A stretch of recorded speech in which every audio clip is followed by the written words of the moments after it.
Praise the Lord. കർത്താവിൻ്റെ പരിശുദ്ധ നാമം മഹത്വപ്പെടുമാറാകട്ടെ. ദൈവവചന ചിന്തയ്ക്ക് ആധാരമായി വിശുദ്ധ ബൈബിളിൽ നിന്നും ഒരു വാക്യം ഞാൻ നിങ്ങളുടെ ശ്രദ്ധയിലേക്ക് കൊണ്ടുവരുന്നു. യെഹെസ്കേൽ പ്രവചനം 12-ാം അധ്യായം 23-ാമത്തെ വാക്യം. യെഹെസ്കേൽ പ്രവചനം 12-ാം അധ്യായം 23-ാം വാക്യം.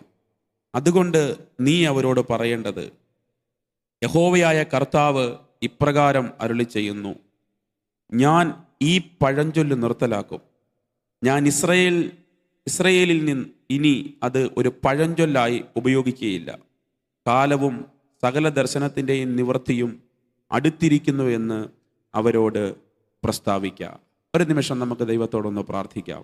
ഞങ്ങളുടെ നല്ല പിതാവേ, വിവിധ സമയപരിധിയിലിരുന്നു കൊണ്ട് വിവിധ ദേശത്ത് ആയി ഈ ശുശ്രൂഷയിൽ പങ്കെടുക്കുന്ന അവിടുത്തെ മക്കളെ ഓരോരുത്തരെയും കർത്താവിൻ്റെ സന്നിധിയിലേക്ക് ഞാൻ കൈമാറുകയാണ്. യഹോവ ആ പഴഞ്ചൊല്ല് നിർത്തലാക്കിയതുപോലെ ഇസ്രയേലിൽ ഒരു കാലഘട്ടത്തിൽ ഉയർന്നു വന്ന ചില ചൊല്ലുകളെ, ചില വാക്കുകളെ, ചില കുടുംബങ്ങളുടെ മേൽ പറഞ്ഞു വെച്ച വെപ്പുകളെ ദൈവത്തിൻ്റെ പരിശുദ്ധാത്മാവ് നിർത്തലാക്കി അവിടുത്തെ മക്കൾക്ക് വേണ്ടി ഒരു പുതിയ സീസൺ ദൈവം തുറന്നതുപോലെ എന്നോട് ചേർന്ന് ഈ വചനത്തിൽ സഞ്ചരിക്കുന്ന, ഈ വചനത്തെ സ്വീകരിക്കുന്ന, ഈ വചനത്തെ ഭക്ഷിക്കുന്ന ഓരോ മക്കളെയും അത്ഭുതകരമായി കർത്താവ് നടത്തേണ്ടതിനായി പ്രാർത്ഥിക്കുന്നു. എന്നെ കേൾക്കുന്ന സകല രോഗികളും ഇന്ന് സൗഖ്യമാകണം. എന്നെ കേൾക്കുന്ന സകല ബുദ്ധിമുട്ട് അനുഭവിക്കുന്നവരും ഇന്ന് ദൈവിക അനുഗ്രഹം പ്രാപിക്കണം. ആത്മീകത്തിലോ ഭൗതികത്തിലോ എവിടെയെങ്കിലുമൊക്കെ ക്ഷീണിച്ച് ആരെങ്കിലും ഇരുന്നാൽ അവരെ ബലപ്പെടുത്തുന്ന ദൈവവചനത്തിൻ്റെ ശക്തി അത്ഭുതകരമായി വ്യാപരിക്കേണ്ടതിനായി പ്രാർത്ഥിക്കുന്നു. പ്രാർത്ഥന കേട്ടതിന് നന്ദി. യേശുവിൻ അധികാരമുള്ള നാമത്തിൽ തന്നെ ആമേൻ. ആ വാക്യത്തിൽ നിന്നും ഒരൊറ്റ വാക്ക് നിങ്ങളുടെ ഹൃദയത്തിലേക്ക് കൈമാറുവാനാണ് പരിശുദ്ധാത്മാവ് എനിക്ക് നിയോഗം തരുന്നത്. യഹോവ ആ പഴഞ്ചൊല്ലിനെ നിർത്തലാക്കും. വളരെ ദൈർഘ്യമുള്ളൊരു വാക്യത്തിനകത്ത് ഒരു ജനതയുടെ ഒരു കാലഘട്ടത്തെ മുഴുവൻ തിരിക്കുന്നൊരു ദൂത് ആ കാലഘട്ടത്തിൻ്റെ പ്രവാചകനാകുന്ന യെഹെസ്കേൽ ഇസ്രായേലിനെ നോക്കിക്കൊണ്ട് കൈമാറുകയാണ്. യെഹെസ്കേൽ പ്രവാചകനെ ദൈവം എഴുന്നേൽപ്പിച്ചത് ഇസ്രായേൽ ജനത്തിൻ്റെ ഒരു പ്രവാസ ഘട്ടത്തിലാണല്ലോ. തൻ്റെ പ്രവചന പുസ്തകത്തിൻ്റെ 1-ാം അധ്യായം ധ്യാനിക്കുമ്പോൾ നമുക്കത് കൃത്യമായിട്ട് മനസ്സിലാക്കാൻ പറ്റും. കേബാർ നദിയുടെ തീരത്ത് പ്രവാസത്തിലിരിക്കുമ്പോൾ യെഹെസ്കേലിൻ്റെ മീതെ സ്വർഗം തുറന്നു, ദിവ്യ ദർശനങ്ങളെ കാണാൻ തുടങ്ങി. യെഹെസ്കേലിനെ ബൈബിൾ പരിചയപ്പെടുത്തുന്നത് ഇങ്ങനെയാണ്: ബൂസിയുടെ മകനാകുന്ന യെഹെസ്കേൽ. ബൂസി എന്നത് അദ്ദേഹത്തിൻ്റെ പിതാവിൻ്റെ പേരാണ്. ആ പേരിൻ്റെ അർത്ഥം തന്നെ നിന്ന, അപമാനം എന്നിത്യാദിയാണ്. നിന്ന സഹിച്ച ഒരു പിതാവിൻ്റെ മകൻ തൻ്റേതല്ലാത്തൊരു ദേശത്ത്, മറ്റൊരു കൾച്ചറിൽ, മറ്റൊരു സാഹചര്യത്തിനകത്ത് പ്രാർത്ഥിക്കാൻ പറ്റുന്നൊരു സാഹചര്യമില്ല, പ്രാർത്ഥനയ്ക്ക് അനുകൂലമാകുന്ന സംവിധാനങ്ങളില്ല, എല്ലാം പ്രതികൂലമായിരിക്കുമ്പോൾ അതിൻ്റെ നടുവിലും ദൈവമുഖത്തേക്ക് നോക്കി പ്രാർത്ഥിക്കാൻ തയ്യാറാകുമ്പോൾ നിന്ന സഹിച്ചൊരു പിതാവിൻ്റെ മകൻ്റെ മീതെ അത്ഭുതകരമായി സ്വർഗം തുറക്കുകയാണ്. അപ്പനും അമ്മയും നിന്ന സഹിച്ചപ്പോൾ മക്കളുടെ കാലത്ത് സ്വർഗത്തിൻ്റെ വാതിലുകൾ അവർക്ക് വേണ്ടി അസാധാരണമായിട്ട് തുറക്കാൻ തുടങ്ങി. യെഹെസ്കേൽ നമുക്ക് ഒരു നിദാനമാണ്. യെഹെസ്കേൽ നമുക്കൊരു നിഴലാണ്, നമുക്കൊരു അടയാളമാണ്. ആ മനുഷ്യനൊരു നിഴലായിരുന്നെങ്കിൽ എന്നെ കേൾക്കുന്ന ദൈവമക്കളെ, നിങ്ങളുടെ ജീവിതത്തെ ദൈവം അതിൻ്റെ പൊരുളാക്കി തീർക്കാൻ പോകുകയാ. ഏതെങ്കിലുമൊക്കെ സാഹചര്യത്തിൽ എവിടെയെങ്കിലുമൊക്കെ പപ്പയും മമ്മിയുമൊക്കെ ഒത്തിരി തലകുനിച്ചെങ്കിൽ, ഒത്തിരി നിന്ദിക്കപ്പെട്ടെങ്കിൽ, ഒത്തിരി അപമാനിക്കപ്പെട്ടെങ്കിൽ, ആ നിലകളിലെ ജീവിത സാഹചര്യങ്ങളിൽ വളർന്നു വന്ന ആരെങ്കിലുമൊക്കെ എന്നെ കേൾക്കുന്നുണ്ടെങ്കിൽ ഇന്ന് പകലിൽ ആത്മനിയോഗത്തോടെ ഒരു പ്രവചന ദൂത് പോലെ ഞാൻ നിന്നെ നോക്കി കൈമാറുകയാണ്. നിന്ന സഹിച്ച മാതാപിതാക്കളുടെ തലമുറയ്ക്ക് വേണ്ടി ലോകം കാണത്തക്ക നിലയിൽ സ്വർഗത്തിൻ്റെ വാതിലുകളെ അത്ഭുതകരമായി തുറന്ന് ഈ കാലഘട്ടത്തിൽ മറ്റൊരുത്തർക്കും തുറക്കാത്ത ഓപ്പൺ ഹെവൻ്റെ നിയോഗങ്ങളെ ഇന്ന് പകൽ ദൈവം നിങ്ങൾക്ക് വേണ്ടി കൈമാറാൻ പദ്ധതിയിട്ടിട്ടുണ്ട്. ഉപവാസ പ്രാർത്ഥനയുടെ 4-ാമത്തെ ദിവസം നിങ്ങൾക്ക് വേണ്ടി സ്വർഗം തുറക്കുന്ന ദിവസമാണെന്ന് ആത്മാവിൽ ഞാൻ വിളംബരം ചെയ്താൽ അതെനിക്കുള്ള ദൂതാണെന്ന് പരിശുദ്ധാത്മാവിൽ സെൻസ് ചെയ്യാൻ പറ്റുന്നവരുണ്ടെങ്കിൽ വായ് തുറന്ന് അധരം ചലിപ്പിച്ച് കർത്താവിൻ്റെ മഹത്വം കൊടുത്തു. ഇതെല്ലാം ഇതെല്ലാ ദിവസവും പോലെയല്ല, ഇതെല്ലാ കൂട്ടായ്മയും പോലെയല്ല, എല്ലാ ആരാധനയും പോലെയല്ല ഈ ആരാധന. ഈ ആരാധന നിങ്ങളുടെ അത്ഭുതത്തിൻ്റെ ആരാധന, ഈ ആരാധന നിങ്ങളുടെ വിടുതലുകളുടെ ആരാധന, ഈ ആരാധന നിങ്ങളെ ശത്രു കെട്ടിയിരിക്കുന്ന ചങ്ങലകൾ ചണനൂല് പൊട്ടുന്നത് പോലെ പൊട്ടുന്ന ആരാധന. ഈ ആരാധന ബന്ധനമഴിയുന്ന ആരാധന, ഈ ആരാധന അടിസ്ഥാനത്തെ കുലുക്കുന്ന ആരാധന, ഈ ആരാധന അടഞ്ഞ വാതിലുകളെ തുറക്കുന്ന ആരാധന.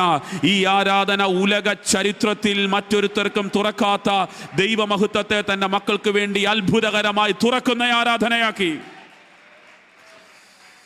ഖേബാർ നദിയുടെ തീരത്ത് പ്രവാസത്തിലിരിക്കുന്ന ഒരു ചെറുപ്പക്കാരന്റെ തലയ്ക്ക് മീതെ സ്വർഗം തുറന്നു. യഹസ്കേലേ, അങ്ങയ്ക്ക് വേണ്ടി ഇങ്ങനെ ഒരു പോർട്ടൽ തുറക്കാൻ എന്താ കാരണം? യഹസ്കേലിന് ഒറ്റ സാക്ഷ്യമേ ഉള്ളൂ. നിന്ന സഹിച്ച ഒരു അപ്പൻ്റെ മകനായിട്ടാണ് ഞാൻ വളർന്നത്. കുടുംബത്തിൻ്റെ മീതെ വീണ് കിടന്നൊരു നിന്നയുണ്ടായിരുന്നു, കുടുംബത്തിൻ്റെ മീതെ വീണ് കിടന്നൊരു അപമാനമുണ്ടായിരുന്നു. അതിൻ്റെ നടുവിലും വിശ്വസ്തയോടെ ദൈവത്തെ ആരാധിക്കാൻ മാതാപിതാക്കൾ മടിച്ചില്ല. അതിൻ്റെ നടുവിലും നന്ദിയോടെ ദൈവത്തിന് സ്തോത്രം ചെയ്യുവാൻ ഞങ്ങൾ മറന്നില്ല. മറക്കാതെ നിന്നയും അപമാനവും സഹിച്ചും ദൈവത്തെ ആരാധിച്ചൊരു കുടുംബത്തിനകത്ത് അടുത്ത തലമുറ പുറത്തു വന്നപ്പോൾ അവനു വേണ്ടി സ്വർഗം തുറന്നെങ്കിൽ, ഈ പകലിൽ ഈ സന്ദേശത്തിന് ആമേൻ പറയുന്ന വീടുകളുടെ അകത്തെ തലമുറകൾക്ക് വേണ്ടി ആകാശം ചായിച്ച് സ്വർഗം തുറന്ന് തേജസ്സിന്റെ കർത്താവ് മുഴുവൻ മഹത്വത്തോടെ ഇറങ്ങി വന്ന് ലോകത്തിന്റെ ചരിത്രത്തിൽ മറ്റൊരുത്തർക്കും ചെയ്തെടുക്കാത്ത വീര്യപ്രവർത്തികളെ, അത്ഭുത പ്രവർത്തികളെ ചെയ്തെടുക്കേണ്ടതിനായി ദൈവം തന്റെ മഹത്വത്തെ കൈമാറാൻ പോകുകയാണെന്ന്. Thank you Jesus. യഹസ്കേല് നിയോഗം പ്രാപിച്ചത് മനുഷ്യരീന്നല്ല, മനുഷ്യരാലുമല്ല. യഹസ്കേല് നിയോഗം പ്രാപിച്ചത് തുറന്ന സ്വർഗത്തിൽ നിന്നാണ്. ഞാനൊരു വാക്കിങ്ങനെ പറയുന്നു, ഈ ഒരു കാലഘട്ടത്തിൽ ഭാരത സഭയെ ദൈവം ആഗ്രഹിക്കുന്ന നിയോഗത്തിലേക്ക് ചലിപ്പിക്കാൻ ഒരഭിഷക്ത തലമുറയെ ദൈവം രംഗത്ത് കൊണ്ടുവരുമ്പോൾ ആ തലമുറയ്ക്ക് പറയാനൊരു സാക്ഷ്യമുണ്ട്. ഞങ്ങളിത് പ്രാപിച്ചത് മനുഷ്യരിൽ നിന്നല്ല, ഞങ്ങളിത് പ്രാപിച്ചത് തുറന്ന സ്വർഗത്തിൽ നിന്നുമാണ്. പുതുനിയമത്തിൽ ആ അതിശക്തമായ ഉണർവിന് വേണ്ടി ഉപയോഗിക്കപ്പെട്ട വിശുദ്ധ പൗലോസ്ലീഹ ഗലാത്യ സഭയോട് തന്നെക്കുറിച്ച് ഒരു വാചകം ഇങ്ങനെ പറയുന്നുണ്ട്. ഗലാത്യ ലേഖന 1-ാം അധ്യായത്തിന്റെ 1-ാം വാക്യം ഇങ്ങനെ കാണുന്നു: മനുഷ്യരിൽ നിന്നല്ല, മനുഷ്യരാലുമല്ല, യേശുക്രിസ്തുവിനാലും അവനെ മരിച്ചവരുടെ ഇടയിൽ നിന്നും ഉയർപ്പിച്ച പിതാവിങ്കൽ നിന്നും അത്രേ അപ്പോസ്തലത്വം പ്രാപിച്ച ഞാൻ. എന്നാൽ ഞാനിത് പ്രാപിച്ചത് ലോകത്തിൽ നിന്നല്ലെന്ന്, ഞാനിത് പ്രാപിച്ചത് മാനുഷിക ഇഷ്ടപ്രകാരമല്ലെന്ന്, ഞാനിത് പ്രാപിച്ചത് ദൈവത്തിൽ നിന്നുമാണെന്ന് ഒരു മനുഷ്യന്റെ അകത്ത് ബോധ്യം വന്നപ്പോൾ ആ മനുഷ്യനെ കൊണ്ട് ഭൂമിയെ തിരിച്ചു മറിക്കുന്ന ശക്തമായ ദൈവത്തിന്റെ പദ്ധതികൾ വെളിപ്പെട്ട് വന്നെങ്കിൽ ആത്മാവിന്ന് ചില അഭിഷക്തന്മാരെ നോക്കിക്കൊണ്ട് നിയോഗത്തോടെ കൈമാറുകയാ. നിങ്ങൾക്ക് ദൈവം നിയോഗം കൈമാറുന്നത് മനുഷ്യരിൽ നിന്നുമല്ല, മനുഷ്യരിലൂടെയുമല്ല, അത് തുറക്കപ്പെട്ട സ്വർഗത്തിൽ നിന്നും കർത്താവ് കൈമാറാൻ പോകുകയാ. വിശ്വസിക്കാൻ പറ്റുന്നവർ ചേർന്ന് കർത്താവിന്റെ മഹത്വം കൊടുത്തു. അപ്പൊ യഹസ്കേല് ആ കാലഘട്ടത്തിന്റെ ദൈവശബ്ദം പ്രാപിച്ചത് ഏതെങ്കിലും മാനുഷിക സ്വാധീനത്തിൽ നിന്നല്ല. സ്വർഗം തുറന്ന് ഒരു പുസ്തകച്ചുരുൾ ഇറങ്ങി വരുന്നു, നീ അത് വാങ്ങി തിന്നുക എന്ന് പറയുന്നു. ആ പുസ്തകച്ചുരുൾ ഈ മനുഷ്യൻ വാങ്ങി ഭക്ഷിക്കുന്നു. തൻ്റെ ഉദരത്തിനകത്തൊരു കത്തലുണ്ടാകുന്നു. നോക്കിക്കേ, അകത്ത് വചനം കയറുമ്പോൾ അതുവരെ ഉണ്ടാകാത്തൊരു കത്തൽ യഹസ്കേലിൻ്റെ അകത്ത് സംഭവിച്ചു. ചരിത്രം പറയുന്നില്ല. 12-ാം അധ്യായത്തിലേക്ക് വരുമ്പോൾ ഇസ്രയേൽ ഒരു രാജ്യത്തിനുള്ള ദൂത് യഹസ്കേല് കൈമാറുക. 12 ഗോത്രമടങ്ങുന്ന ദേശത്ത് ചിതറിപ്പാർക്കുന്ന ഒത്തിരി തകർച്ചയിലും അപമാനത്തിലും കിടക്കുന്ന ഒരു തലമുറയോട് പറയാൻ ദൈവം യഹസ്കേലിനെ നിർബന്ധിക്കുകയാണ്. ആ വാക്യത്തിന്റെ ആശയം ഇത്രയുമേ ഉള്ളൂ: യഹോവ ഇസ്രയേലിൽ നിന്നും ആ പഴഞ്ചൊല്ലിനെ നീക്കിക്കളയും. സ്തോത്രം. ഞാൻ ഇങ്ങനെ നിങ്ങൾക്ക് വേണ്ടി ആ ദൂത് കൈമാറുകയാണ്. ചില കുടുംബങ്ങളെ നോക്കിക്കൊണ്ട് ദേശക്കാര് പറയുന്നൊരു ചൊല്ലുണ്ട്, ചിലരുടെ ജീവിതത്തെ നോക്കിക്കൊണ്ട് ദേശത്ത് പറഞ്ഞു വെക്കുന്നൊരു വെപ്പുണ്ട്, ചിലരുടെ ജീവിത സാഹചര്യങ്ങളെ നോക്കിക്കൊണ്ട് കുടുംബത്തിനകത്ത് പോലും പറയുന്ന ചില പഴഞ്ചൊല്ലുകളെ ഇന്ന് പകലിലെ വെളിപ്പെട്ട് വരുന്ന ദൈവ സാന്നിധ്യത്തിനകത്ത് ദൈവത്തിന്റെ പരിശുദ്ധാത്മാവ് നീക്കിക്കളയുമെന്ന് ആത്മമണ്ഡലത്തിൽ ഞാൻ പ്രവചിച്ചാൽ വിശ്വസിക്കുന്നവർ ആമേൻ പറഞ്ഞ് ഏറ്റെടുത്തോണം.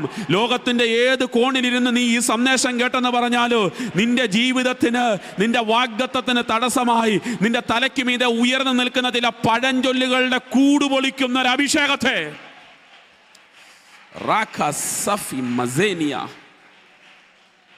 ആത്മലോകത്ത് വീണ് കിടക്കുന്ന ചില വാക്കുകളെ ദൈവത്തിന്റെ പരിശുദ്ധാത്മാവ് എടുത്തു മാറ്റാൻ പോകുകയാ. ദൈവം പറ, ഞാൻ അതിനെ നിർത്തലാക്കും. സ്തോത്രം.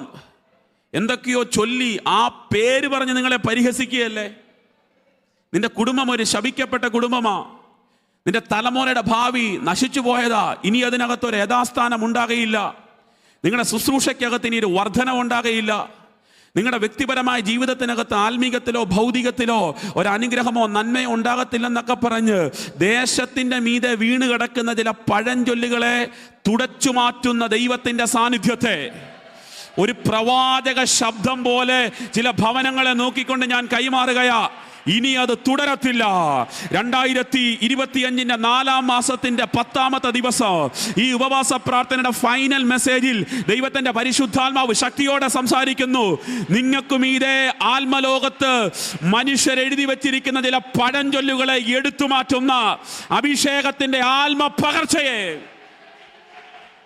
രക്തത്താൽ ജയം, രക്തത്താൽ ജയം.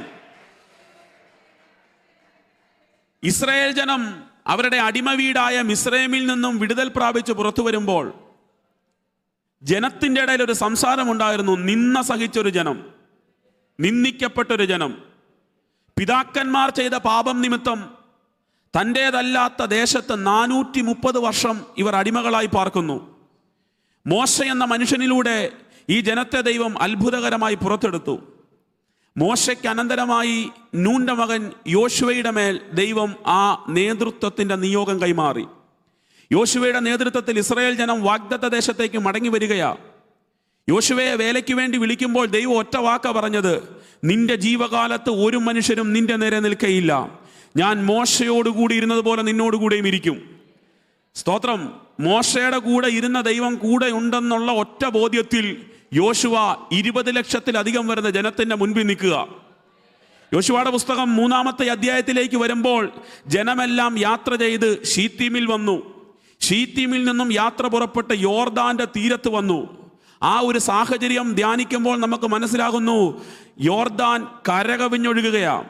ആ കാലത്തിനൊരു പ്രത്യേകതയുണ്ട്. ഒരു സീസണെ പറ്റി അവിടെ എഴുതി വെച്ചിട്ടുണ്ട്, കൊയ്ത്തിന്റെ സീസൺ. കൊയ്ത്ത് കാലത്തൊക്കെയും യോർദാന്റെ തീരമെല്ലാം കരകവിഞ്ഞൊഴുകും. മുമ്പോട്ട് പോകാൻ കഴിയാതെ ജനം ഒരു വലിയ പ്രതിസന്ധി നിൽക്കുക. സ്തോത്രം. നിന്ന സഹിച്ചൊരു ജനമാ. എന്നാൽ ഇതാ യോശുവയ്ക്ക് ദൈവം കൊടുക്കുന്നൊരു നിയോഗപ്രകാരം പെട്ടകം ചുമക്കുന്ന പുരോഹിതന്മാരെ മുൻനിരയിലേക്ക് നിർത്തി. വചനം ഇങ്ങനെ എഴുതി, പെട്ടകം ചുമക്കുന്ന പുരോഹിതന്മാരുടെ ഉള്ളങ്കാൽ യോർദാന്റെ വെള്ളത്തിൽ പതിഞ്ഞപ്പോൾ അതിൻ്റെ മേലൊഴുക്ക് നിന്നു. സാരാധാന് സമീപം ആദാം പട്ടണം വരെ വെള്ളം ചിറ പോലെ നിൽക്കുകയാ.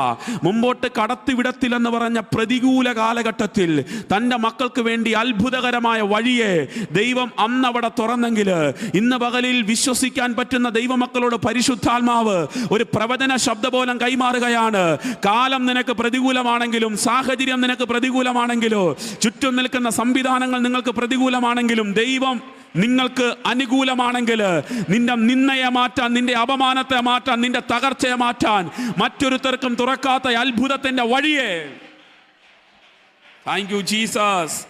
യേശുവിൻ്റെ നാമത്തിൽ ജയം. എന്നെ ചിന്തിപ്പിച്ചത് അതല്ല. യോശുവയുടെ പുസ്തകം 5-ാമത്തെ അധ്യായത്തിൻ്റെ 9-ാമത്തെ വാക്യത്തിൽ ഇങ്ങനെ എഴുതി, യഹോവ യോശുവയോട്, ഇന്ന് ഞാൻ മിസ്രൈമിൻ്റെ നിന്ന നിങ്ങളിൽ നിന്നും ഉരുട്ടിക്കളഞ്ഞിരിക്കുന്നുവെന്ന് അരുളി ചെയ്തു. അതുകൊണ്ട് ആ സ്ഥലത്തിന് ഇന്ന് വരെ ഗിൽഗാൽ എന്ന് പേർ പറയുന്നു. 3-ാം അധ്യായത്തിൽ ഇതുവരെ നേരിടാത്ത ഒരു ക്രൈസിസ് ഇവർ നേരിടുന്നു. 3-ാം അധ്യായത്തിൽ ആ ക്രൈസിസിന്റെ മുമ്പിൽ ഇതുവരെ വെളിപ്പെടാത്തൊരു ദൈവമഹത്വം അവരുടെ മുമ്പിൽ വെളിപ്പെടുന്നു. ചെങ്കടല് പിളരുന്നത് ഈ ജനത്തിൽ പലരും കണ്ടിട്ടുണ്ട്. പക്ഷെ ചെങ്കടല് പിളർന്നത് മോശ വടി നീട്ടിയപ്പോഴാ. സ്തോത്രം. മോശ വിശ്വാസത്തോടെ വടി നീട്ടിയപ്പോൾ കിഴക്കൻ കാറ്റടിപ്പിച്ച ദൈവത്തെ ഈ ജനത്തിനറിയാം. എന്നാൽ ഇപ്പം മോശ ഇവരുടെ കൂടെ ഇല്ല. ഇവരെ വിളിച്ചു പുറത്തെടുത്ത ലീഡർ കൂടെ ഇല്ല. സ്തോത്രം. ലീഡറിന് ശേഷം രംഗത്ത് വന്ന യോശുവയാ കൂടെയുള്ളത്. മോശയില്ല, മോശയുടെ വടിയില്ല. എന്നാൽ ദൈവത്തിന് പറവാൻ ഒരു ദൂതുണ്ട്. മോശയോട് കൂടെ ഇരുന്നത് പോലെ ഞാൻ എൻ്റെ മഹത്വത്തെ യോശുവയുടെ മേൽ കൈമാറിയാൽ മോശയ്ക്ക് ചെയ്യാൻ കഴിയുന്നതിൽ അപ്പുറമായി യോശുവയെ കൊണ്ട് ഞാൻ ചെയ്യിക്കാൻ പോകയാ. എന്തോ കർത്താവ് ഒരു വാചകം എൻ്റെ ഹൃദയത്തിനകത്ത് ഇങ്ങനെ തരുന്നു. കഴിഞ്ഞ തലമുറ ചെയ്തതിനേക്കാൾ അധികമായ ചില നിയോഗങ്ങളെ നിവർത്തിക്കേണ്ടതിനായി ഇന്ന് പകൽ ഈ ദൂതിനെ സ്വീകരിക്കുന്ന ചിലരുടെ മീതെ അത്ഭുതകരമാകുന്ന ഒരു അഭിഷേകത്തെ കർത്താവ് കൈമാറാൻ പോകയാ. ചെങ്കടല് പിളർന്നത് ജനം കണ്ടതാ. എന്നാൽ ഇതാ യോർദാന്റെ മേലൊഴുക്കിനെ പിടിച്ചു നിർത്തിയിട്ട് ഉണങ്ങിയ നിലത്തുകൂടി വാഗ്ദത്ത ദേശത്തേക്ക് കാല് ചവിട്ടുവാൻ യോശുവയ്ക്ക് വേണ്ടി ദൈവത്തിന്റെ മഹത്വം വ്യാപരിച്ചതുപോലെ, പപ്പ കാണാത്ത മഹത്വം, മമ്മി കാണാത്ത മഹത്വം ആരാധിക്കുന്ന ചില തലമുറയ്ക്ക് വേണ്ടി ഈ കാലഘട്ടത്തെ കർത്താവ് കൈമാറുകയാ. എന്തോ ഈ ദൂതിനെ നിങ്ങൾ ആമേൻ പറയുമ്പോൾ, മാതാവേ പിതാവേ, നിങ്ങളുടെ തലമുറ കിലോമീറ്ററുകൾക്കപ്പുറം തകർച്ചയ്ക്കകത്താ, രാജ്യത്തിന്റെ ബൗണ്ടറിക്കപ്പുറം ഒത്തിരി വേദനയ്ക്കകത്താ. പക്ഷെ ദൈവത്തിന് പറവാനൊരു ദൂതുണ്ട്, നിങ്ങൾ കൈകാര്യം ചെയ്യാത്ത ദൈവത്തിന്റെ ഗ്ലോറിയെ, നിങ്ങൾക്ക് വേണ്ടി വെളിപ്പെട്ടു വരാത്ത ദൈവത്തിന്റെ ഗ്ലോറിയെ നിങ്ങളുടെ തലമുറയ്ക്ക് വേണ്ടി ചലിപ്പിക്കാൻ കഴിയുന്ന ദൈവം. നിങ്ങൾ നിന്ന സഹിച്ചെടുത്ത് നിങ്ങളുടെ തലമുറയ്ക്ക് വേണ്ടി നിന്ന ഉരുണ്ടു മാറുന്ന ഒരാത്മതലം, നിങ്ങൾ അപമാനിക്കപ്പെട്ട പട്ടണത്തിനകത്ത് നിങ്ങളുടെ തലമുറയ്ക്ക് വേണ്ടി ഗിൽഗാലിന്റെ പോർട്ടലുകളെ തുറക്കുന്ന ദൈവത്തിന്റെ മഹത്വം. ആ പദം ചിലരുടെ ഹൃദയമെന്ന മാംസപ്പലകയിലേക്ക് പരിശുദ്ധാത്മാവ് എഴുതുകയാ. ഉപവാസ പ്രാർത്ഥനയുടെ 4ാമത്തെ ദിവസം നിങ്ങളുടെ വീടിന്റെ മീതെ ഒരു ഗിൽഗാലിന്റെ വാതിലിനെ ദൈവത്തിന്റെ പരിശുദ്ധാത്മാവ് തുറക്കുകയാ. നീ ശീത്തീമിലെ ദുരന്തമേ കണ്ടിട്ടുള്ളൂ, നീ യോർദാന്റെ തീരത്തിലെ ദുരന്തമേ കണ്ടിട്ടുള്ളൂ. പക്ഷെ യോർദാനിനക്കരെ ദൈവം നിനക്ക് വേണ്ടി ഒരു ഗിൽഗാലിനെ ഒരുക്കി വെച്ചിട്ടുണ്ടെന്ന്. നിന്ന ഉരുണ്ടുമാറുന്ന രോഗബന്ധനങ്ങൾ ഉരുണ്ടുമാറുന്ന, ശാപത്തിന്റെ നുഖങ്ങൾ ഉരുണ്ടുമാറുന്ന, സകല അനർത്ഥങ്ങൾ ഉരുണ്ടുമാറുന്ന ഒരു ഗിൽഗാലിന്റെ അത്ഭുതകരമാകുന്ന വാതിലിനെ ദൈവത്തിന്റെ ആത്മാവ് ചില വീടുകൾക്കായി തുറക്കട്ടെ. Glory unto the name of Jesus. ദൈവത്തിന് ജോഷുവയോട് സംസാരിക്കാനുണ്ട്. പിറുപിറുക്കുന്ന ജനത്തോടല്ല ദൈവം സംസാരിച്ചത്. ദൈവം സംസാരിച്ചത് വിശ്വാസത്തോടെ നിന്ന യോശുവയോടാ.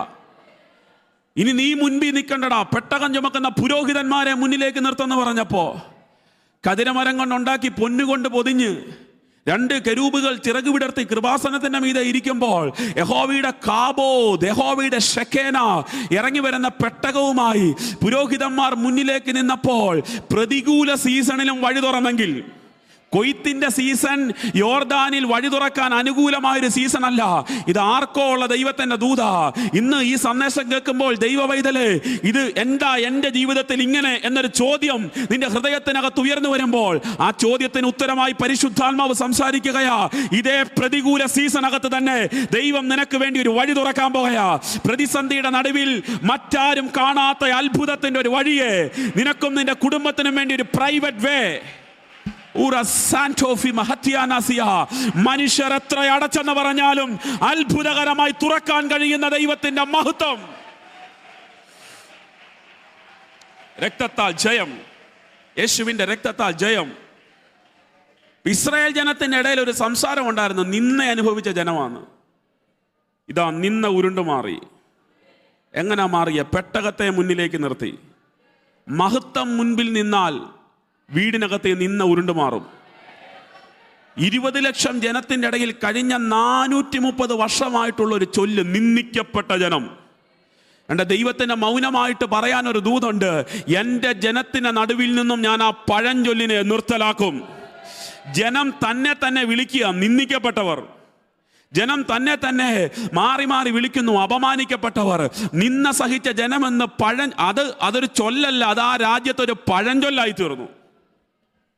1-2 വർഷമല്ല, 430 വർഷം പല തലമുറകൾ ഇത് ഏറ്റുപറഞ്ഞപ്പോൾ ഒരു ചൊല്ലായിട്ടല്ല, സത്യത്തിൽ അതൊരു പഴഞ്ചൊല്ലായി തീർന്നു.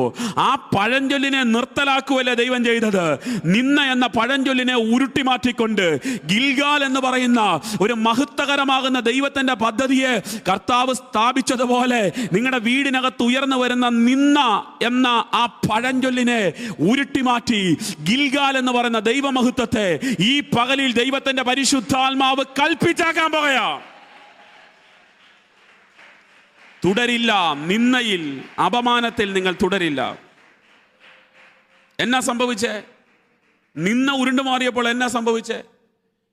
5-ാം അധ്യായത്തിൽ ജോഷുവ പറയുന്നു, അതിൻ്റെ 9-ാം വാക്യത്തിൽ, നിന്ന ഉരുണ്ടു മാറി ഗിൽഗാലിനെ ദൈവം സ്ഥാപിച്ചു.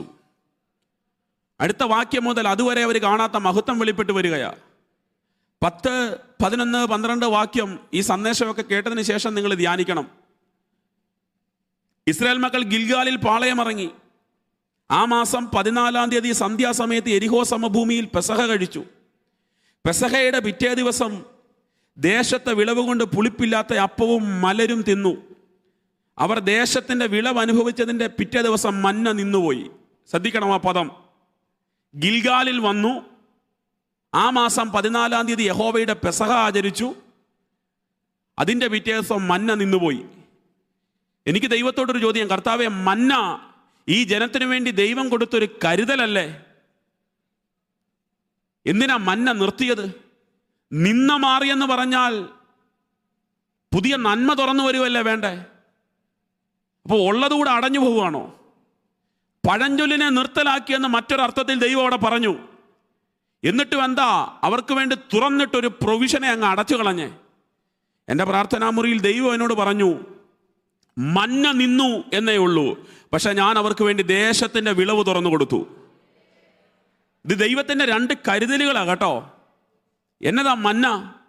ഇസ്രായേൽ ജനത്തിന് മരുഭൂമി യാത്രയിൽ ഇവർക്ക് ഭക്ഷിക്കുവാൻ ദൈവം തുറന്നു കൊടുത്ത സ്വർഗീയ ഭോജനമാ മന്നയുടെ പ്രത്യേകത. ഒന്നാമത്തെ പ്രത്യേകത, മഞ്ഞിൽ പൊതിഞ്ഞ ദൈവം ഇത് കൊടുക്കുന്നത്.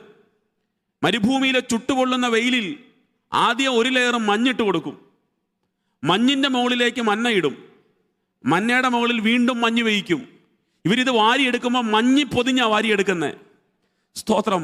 മരുഭൂമിയിലെ ചുട്ടുപൊള്ളുന്ന വെയിലത്ത് ഇവർക്കിത് ഏറ്റവും ഫ്രഷായിട്ട് അനുഭവിപ്പാൻ മഞ്ഞിൽ പൊതിഞ്ഞ് കർത്താവ് അത് അവരുടെ കരത്തിൽ കൊടുത്തു. സ്തോത്രം. അവർ താമസിക്കുന്ന കൂടാരത്തിന്റെ മുൻപിൽ, അവർ നടന്നു പോകുന്ന അവരുടെ വഴിത്താരയിൽ അവർ പെറുക്കിയെടുക്കത്തക്ക നിലയിൽ കർത്താവ് എത്തിച്ചു കൊടുത്തില്ലേ? ദൂതിത ദൈവത്തിന്റെ ശബ്ദം കേട്ട് ഒരുവൻ പുറത്തു വന്നാൽ അവൻ നന്മ തേടി എങ്ങും പോകണ്ട, അവൻ നിൽക്കുന്നിടത്ത് നന്മ എത്തിച്ചു തരാൻ കഴിയുന്ന ഒരു ദൈവമുണ്ട്. നീ തേടി നടക്കണ്ട, അന്വേഷിച്ച് നടക്കണ്ട. ഒരു ദൈവപ്രവൃത്തിക്ക് വേണ്ടി നീ അലയണ്ട. കാലങ്ങളായി അലഞ്ഞു നടക്കുന്ന ചില കുടുംബങ്ങളെ നോക്കിക്കൊണ്ട് സൈന്യങ്ങളുടെ ദൈവമാകുന്ന യഹോവയുടെ അരുളപ്പാടിനെ ഞാൻ കൈമാറുകയാ. നിന്റെ വീടിന്റെ അതിരിനകത്ത് നിനക്ക് വേണ്ടുന്ന നന്മയെ എത്തിച്ചു തരാൻ കഴിയുന്ന നാഥന്റെ മഹത്വം ഈ അന്തരീക്ഷത്തിനകത്ത് ശക്തിയോടെ വ്യാപരിക്കുന്നുണ്ട്. കൊല്ലങ്ങളും വർഷങ്ങളും മാസങ്ങളും അലഞ്ഞു നടന്നിട്ട് കിട്ടാത്ത ദൈവിക അനുഗ്രഹത്തെ ഈ പ്രാർത്ഥനയുടെ 4ാമത്തെ പകലിൽ നിങ്ങളുടെ അതിരിനകത്ത് എത്തിച്ചു തരാൻ കഴിയുന്ന ദൈവിക മഹത്വത്തിന്റെ കൈമാറ്റം. ദൈവം തരുന്ന ദൈവത്തിന്റെ നന്മകൾ എപ്പോഴും ഫ്രഷായിരിക്കും. ഇനി മന്നയുടെ മറ്റൊരു പ്രത്യേകത ഞാൻ പറയാം. അത് ഒരു ദിവസത്തേക്ക് അത് ഉപയോഗിക്കാൻ പറ്റത്തുള്ളൂ. എത്ര പെറുക്കിയെന്ന് പറഞ്ഞാലും, എത്രത്തോളം ശേഖരിച്ച് അവരുടെ സ്റ്റോർ റൂമിനകത്ത് കൊണ്ടുവച്ചെന്ന് പറഞ്ഞാലും, സ്തോത്രം, അന്ന് രാവിലെ പെറുക്കുന്നത് അന്ന് വൈകിട്ട് കൊണ്ട് തീർത്തോണം. 24 മണിക്കൂറിൽ കൂടുതൽ അതിന് എക്സ്പയറി ഇല്ല. നശിച്ചു പോകും, ക്രമിച്ചു പോകും. സ്തോത്രം. എനിക്ക് മനസ്സിലാക്കാൻ പറ്റിയ കാര്യം, അത് ഡെയിലി പ്രൊവിഷനാ. അന്നന്നത്തേക്ക് കരുതാൻ അന്നന്ന് ദൈവം കൊടുക്കുന്നൊരു നന്മയാ. തിങ്കളാഴ്ച രാവിലെ കിട്ടുന്നത് തിങ്കളാഴ്ച വൈകിട്ട് തീരും. സ്തോത്രം. തിങ്കളാഴ്ച വൈകിട്ട് കിട്ടുന്നത് ചൊവ്വാഴ്ചത്തേക്ക് ശേഷിപ്പില്ല. വ്യാഴാഴ്ച ശേഖരിക്കുന്നത് വ്യാഴാഴ്ച കൊണ്ട് തീർത്തോണം. നാളത്തേക്ക് സേവിങ് ഇല്ല. ആരോ പറയുന്നു ഇത് എൻ്റെ ജീവിതമാ. ഒത്തിരി നന്മ കിട്ടുന്നത്, പക്ഷെ സേവ് ചെയ്യാൻ പറ്റുന്നില്ല. ഒത്തിരി നന്മ വീട്ടിൽ വരുന്നുണ്ട്, മാസം തോറും ജോലി ചെയ്യുമ്പോൾ കൃത്യമായ സാലറി കിട്ടുന്നുണ്ട്, പക്ഷേ എനിക്കൊന്നും സേവ് ചെയ്യാൻ പറ്റുന്നില്ല. ഒരു മാസത്തെ നന്മ ഒരുമിച്ച് അക്കൗണ്ടിലേക്ക് വരുമ്പോൾ 24 മണിക്കൂർ കൊണ്ട് പല നിലകളിൽ അത് തീർന്നു പോകയാ. ഫൈനാൻസ് മേഖലയ്ക്കകത്ത് നാളത്തേക്കൊരു ശേഷിപ്പിനെ കരുതി വെക്കാൻ കഴിയാതെ സാമ്പത്തികപരമായി തകരുന്ന ഒരുപാട് കുടുംബങ്ങളെ നോക്കിക്കൊണ്ട് ആത്മാവ് ഇന്ന് രാത്രി ഈ ദൂത് കൈമാറുകയാ. നിന്റെ മന്നയുടെ സീസൺ തീരാൻ പോകയാ. ഡെയിലി കിട്ടുന്നത് ഡെയിലി തീരുന്ന കാലഘട്ടത്തെ അവസാനിപ്പിച്ച് ഒരു വർഷത്തേക്കുള്ള നന്മ നിനക്ക് വേണ്ടി തുറക്കുന്ന ദൈവത്തിന്റെ കരുതൽ ഇന്ന് പകൽ ഇതിനകത്ത് വെളിപ്പെട്ട് വരുമെന്ന് ആത്മമണ്ഡലത്തിൽ പരിശുദ്ധാത്മാവ് പലരെ നോക്കിക്കൊണ്ട് പ്രവചിച്ച് കൈമാറുകയാ. ഹല്ലേലൂയ. മന്ന ഡെയിലി പ്രൊവിഷനാ. സർവൈവ് ചെയ്യാനുള്ളതാ. അതിനകത്ത് സേവിങ് ഇല്ല, മാറ്റിവെക്കാനുള്ളതില്ല. അഥവാ മാറ്റിവെച്ചാലും ഉപയോഗിക്കാൻ പറ്റില്ല, ഉപയോഗശൂന്യമായി പോകും. പക്ഷെ കർത്താവ് പറയുക, ഗിൽഗാൽ മുതൽ അങ്ങോട്ട് നിന്ന ഉരുണ്ടു മാറിയതിന് ശേഷം മന്ന നിന്നു. പിന്നെന്തിനാ കർത്താവെ ഇവരെ വിളിച്ചത്? കർത്താവ് പറയും, ആ ആണ്ട് മുഴുവൻ ഞാൻ അവരെ ദേശത്തെ വിളവ് കൊണ്ട് ഉപജീവനം കഴിപ്പിക്കും എന്ന് പറഞ്ഞാൽ ദേശത്തിന്റെ വിളവ് ദൈവം തുറന്നു കൊടുത്തു. ഒരു ദിവസത്തേക്കാണോ? കർത്താവ് പറയും അല്ല. ഒരാഴ്ചത്തേക്കാണോ? കർത്താവിൻ്റെ മറുപടി അല്ല. ഒരു മാസത്തേക്കാണോ? ദൈവത്തിൻ്റെ മറുപടി നോ, ഒരു മാസത്തേക്കല്ല. പിന്നെയോ ദൈവത്തിൻ്റെ മറുപടി ഇതാ, ആ ആണ്ട്, ഒരു വർഷത്തേക്കുള്ള കരുതൽ ഞാൻ എൻ്റെ ജനത്തിന് വേണ്ടി തുറക്കാൻ പോകയാ.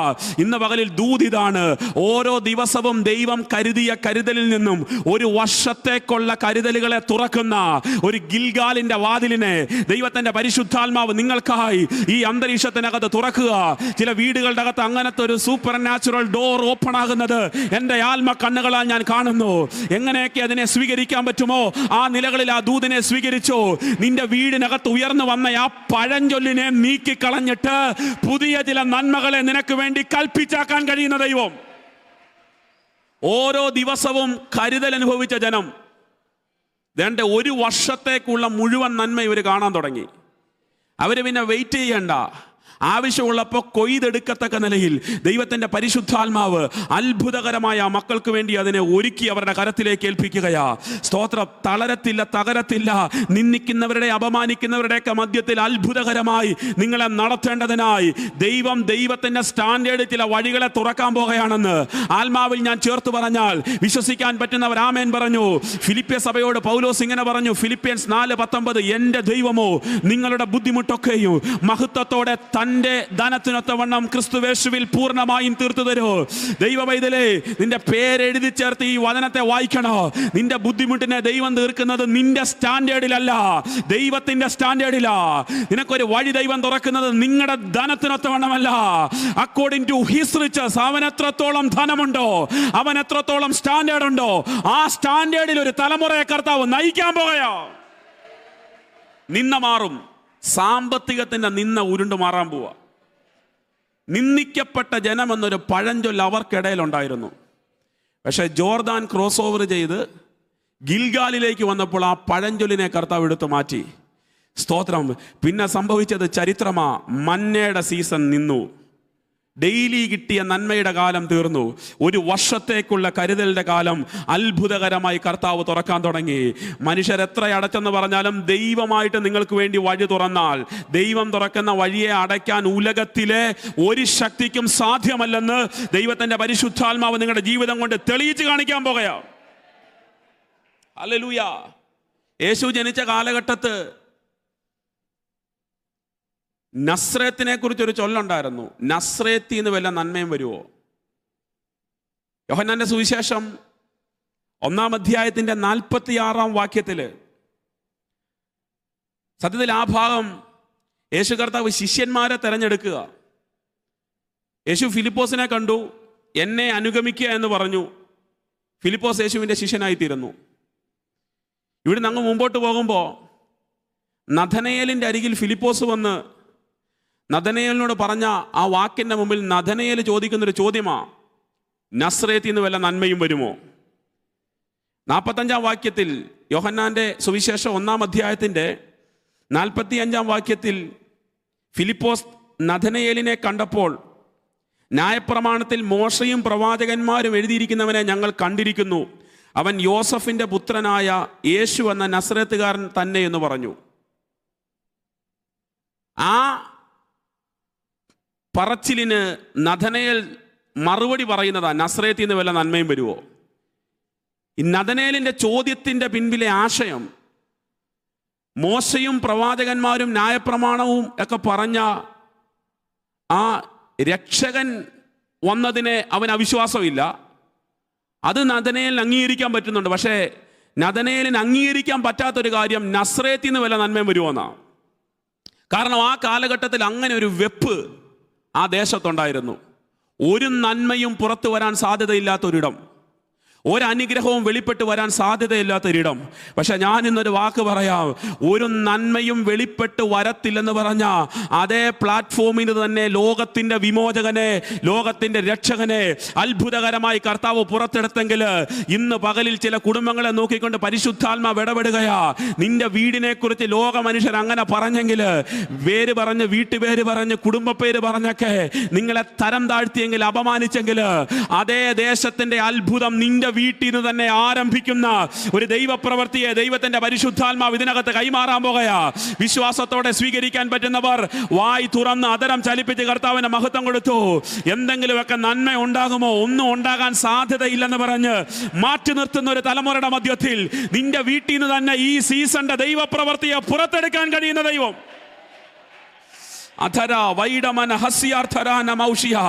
യേശുവിന്റെ നാമത്തിൽ ജയം വ്യാപരിക്കുന്നു. യേശുവിന്റെ നാമത്തിൽ ജയം വ്യാപരിക്കുന്നു.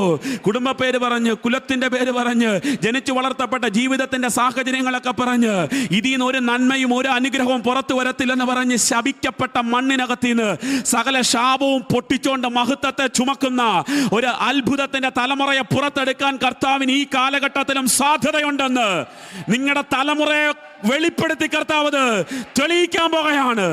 ഈ ദൂത് നിങ്ങൾ കേൾക്കുന്നെങ്കിൽ, ഈ വചനം നിങ്ങളുടെ കാതിലെത്തുന്നെങ്കിൽ, ഇതിലൂടെ കർത്താവ് നിങ്ങൾക്ക് വേണ്ടി ചിലത് തുറക്കാൻ പോകുകയാ.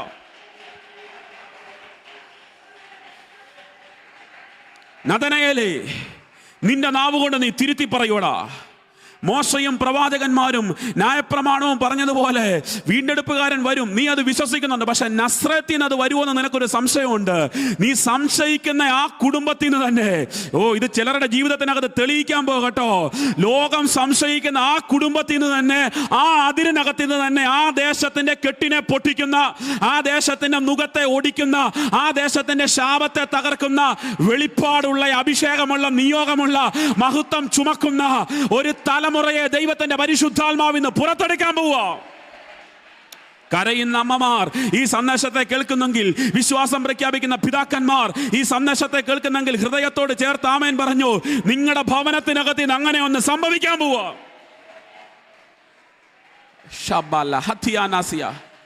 നസ്രേത്ത് ഒരു നന്മയും പുറത്തു വരാൻ സാധ്യതയില്ലാത്ത സ്ഥലമാണ്. ഒരു നന്മയും പുറത്തു വരാൻ സാധ്യതയില്ലാത്തിടത്ത് നിന്ന് രക്ഷകൻ വരിക.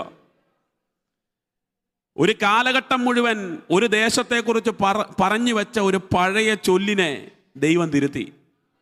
ഞാൻ വളരെ ആത്മാർത്ഥമായി നിങ്ങളോട് പറയാം, എല്ലാ കാലഘട്ടത്തിലും ദൈവം എന്തെങ്കിലുമൊക്കെ ചെയ്താൽ മാനുഷിക സങ്കല്പങ്ങൾക്കും മാനുഷിക പദ്ധതികൾക്കുമൊക്കെ അപ്പുറമായി അതിനെ തകിടം മറിച്ച കർത്താവ് ചെയ്യത്തുള്ളൂ.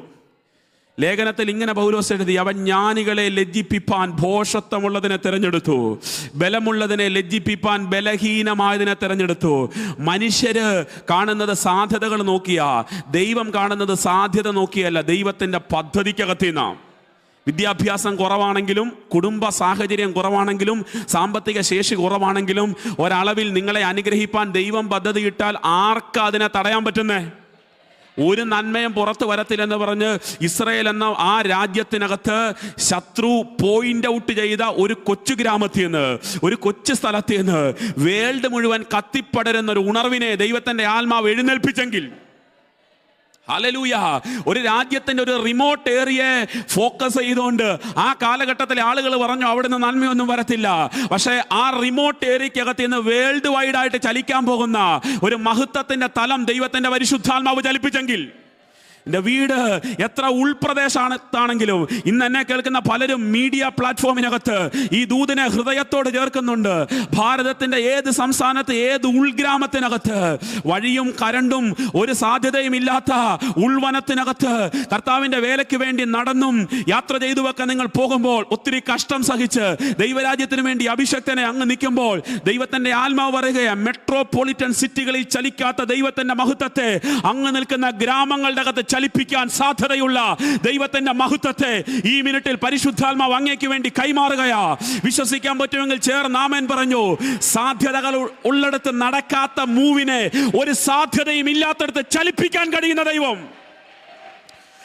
എൻ്റെ വാക്കിൻ്റെ മേൽ എനിക്ക് ഉത്തരവാദിത്തമുണ്ട്. പരിശുദ്ധാത്മാവ് ആവർത്തിച്ച് എന്നോട് പറയുന്നു, ഇന്ത്യൻ റിവൈവലിന്റെ അടുത്തൊരു ഡയമെൻഷനെ കർത്താവ് തുറക്കാൻ തുടങ്ങുമ്പോൾ പ്രതീക്ഷിക്കാത്ത ചില മേഖലകളുടെ അകത്ത് നിന്ന് ഉണർവിന്റെ തീജ്വാലകളെ കത്തിക്കുന്ന, പ്രതീക്ഷിക്കാത്ത പല മേഖലകളുടെ അകത്ത് നിന്ന് കാലഘട്ടത്തിന്റെ അപ്പോസ്തലന്മാരെ എഴുന്നേൽപ്പിക്കുന്ന, ജാതികളെ പിടിക്കുന്ന തീയുമായി അഭിഷക്തന്മാരെ എഴുന്നേൽപ്പിക്കുന്ന ഒരു ആത്മതലത്തെ ഇന്ന് പകലിൽ പരിശുദ്ധാത്മാവ് ഇതിനകത്ത് തുറക്കട്ടെ.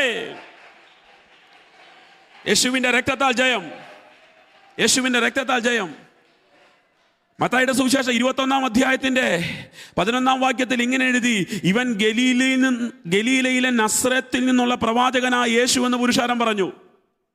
കണ്ടോ, നഥനയേൽ ചോദിച്ചു നസ്രയത്തിൽ നിന്ന് വല്ല നന്മയും വരുമോ? പക്ഷെ ഇതേണ്ടേ, ആ പട്ടണത്തിനകത്തൊരു സംഭവം നടന്നപ്പോൾ അത് കണ്ട പുരുഷാരം പറയാ, ഇവൻ നസ്രയത്തിൽ നിന്ന് വന്ന പ്രവാചകനാന്ന്. ദൈവത്തിന്റെ പദ്ധതി കണ്ടോ. എന്തേലും നന്മ വരുമോന്ന് ഒരുവൻ ചോദിച്ചപ്പോ അതേ പുരുഷാരത്തെ കൊണ്ട് കർത്താവ് പറയിപ്പിച്ചു, നസ്രയത്തിൽ നിന്ന് പ്രവാചകൻ എഴുന്നേക്കുമെന്ന്. ചോദിച്ചത് ഒരുവനാ, നസ്രയത്തിൽ നിന്ന് നന്മ വരുമോന്ന്. പക്ഷെ നസ്രയത്തിൽ നിന്ന് നന്മ വന്നപ്പോൾ അത് ഏറ്റു പറഞ്ഞത് ഒരു പട്ടണമാ.